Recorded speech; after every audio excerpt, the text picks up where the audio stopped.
Baik, sekarang kita akan melanjutkan transaksi yang kedua, yaitu skenario 2, transaksi penjualan barang jadi dalam mata uang asing. Kalau tadi kita membahas tentang transaksi pembelian dalam mata uang asing, sekarang penjualan ya.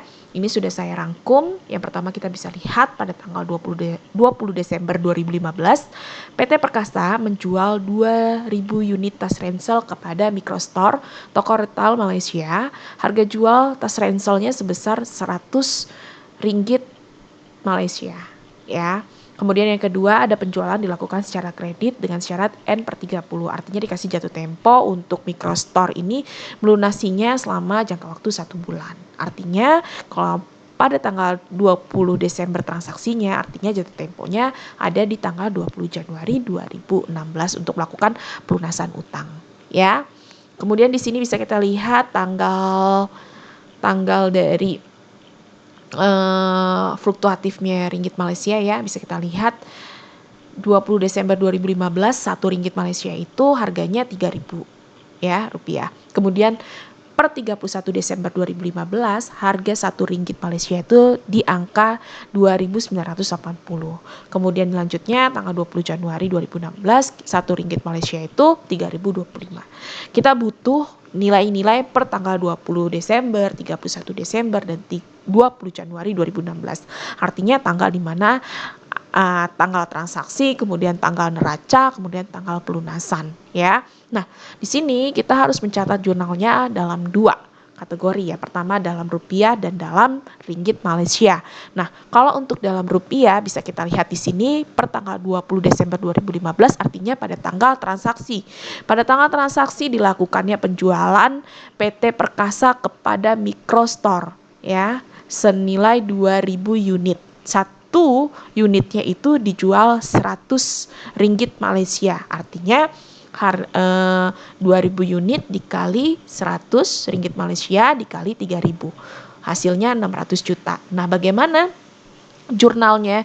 Karena ini PT Perkasa menjual secara kredit, berarti kita mencatatnya di sini sebagai posisinya PT Perkasa ya, yaitu piutang usaha di sebelah debit, piutang usaha bertambah, kemudian di sebelah kreditnya ada persediaan barang jadi, yaitu tas ranselnya berkurang senilai 600 juta masing-masing. Kemudian pada tanggal 31 Desember 2015 itu tidak dijurnal karena memang transaksi ini kesepakatan antara PT Perkasa dengan Microstore ini menggunakan mata uang ringgit Malaysia ya, tidak perlu kita jurnal.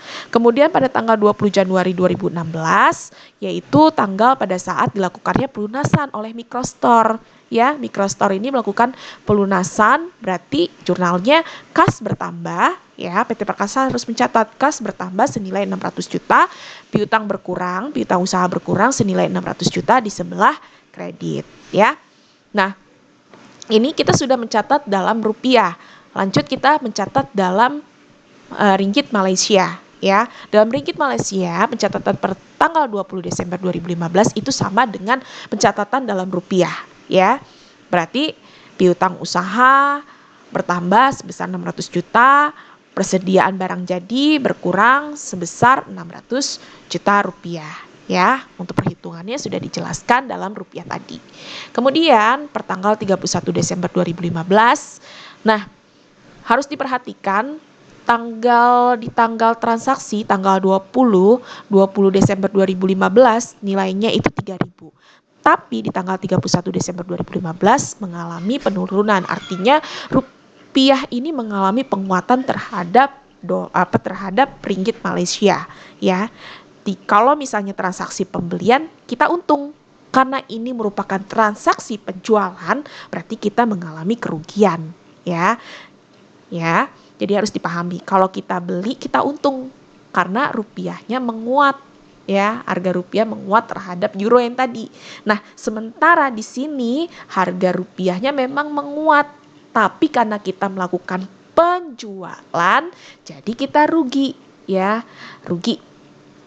Yang tanggal 20 Desember itu seharusnya kita menerima senilai 3.000 dari 1 rupiah 1 ringgit Malaysia ya. Satu ransel itu kan harganya 100 ringgit Malaysia. Nah, 1 ringgit Malaysia itu harganya per tanggal 20 Desember harganya 3.000. Nah, sementara pada saat 31 Desember 2015 harga ringgit Malaysia itu menurun ya terhadap rupiah, harganya 2.980. Nah, langsung dikalikan saja selisihnya ini, dikali 2.000 unit dikali dengan 100 ringgit Malaysia, harga 1 unitnya itu. Berarti kita mengalami kerugian karena transaksi ini merupakan penjualan. Rugi transaksi mata uang asing, ini nama jurnalnya ya, rugi transaksi mata uang asing di sebelah debit senilai 4 juta pada piutang usaha di sebelah kredit senilai 4 juta. Ya, paham ya sampai sini? Kemudian di tanggal 20 Januari 2016 ini pelunasan Microstore terhadap PT Perkasa ya. Kalau pelunasan artinya bisa kita lihat di sini 3.025, lihat di sini 3.025 ya. Pada tanggal 20 Januari 2016 ini ternyata ringgit Malaysia ini naik harganya. Kalau naik harganya memang rupiah kita melemah, harganya terhadap 1 ringgit Malaysia. Tapi karena memang ini karena kita melakukan proses penjualan, berarti kita memperoleh untung ya. 1 ringgit Malaysia ternyata dihargai 3.025 rupiah. Kita kurangi dengan harga per 31 Desember 2015 ya, harganya 2.980. Lihat selisihnya ini langsung dikali dengan 2.000 dikali dengan 100 ringgit Malaysia untuk satu harga ransel ya. Jadi piutang usaha, jurnalnya piutang usaha itu bertambah ya.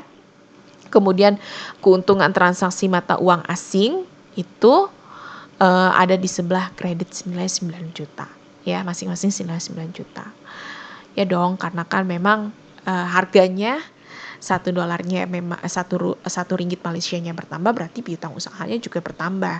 Dia harus membayar sesuai dengan nilai transaksi pada saat pelunasan ya. Kemudian di sini karena kita ingin memperoleh uang dalam bentuk ringgit ya, kita kursin dalam bentuk rupiah, berarti kita memperoleh uang dalam bentuk rupiahnya senilai 3.025 ya, 3.025 rupiah ya, dikali dengan 2.000 unit dikali dengan 100 ringgit Malaysia. Artinya kita dapat 605 juta. Kas kita bertambah, unit mata uang asing senilai 605 juta. Kemudian ini pada saat penerimaan pembayaran ya. Nah, ini pada saat nanti pelunasannya unit mata uang asing ya, nanti pada saat nanti dikursin ke Indonesia.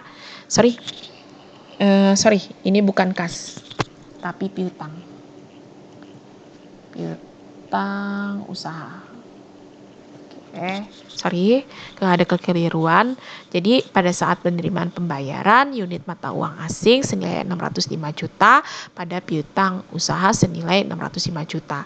Ini kan ada di sebelah kredit, ini di sebelah debit. Kalau misalnya dihapus ini kas pada piutang usaha senilai 605 juta. Cuma karena memang transaksi yang menggunakan mata uang asing, inilah jurnalnya. Tapi kalau misalnya kita di Indonesia ada orang bayar hutang kepada kita ya, tinggal saja tulis di sini kas pada piutang usaha. Paham ya untuk skenario 2.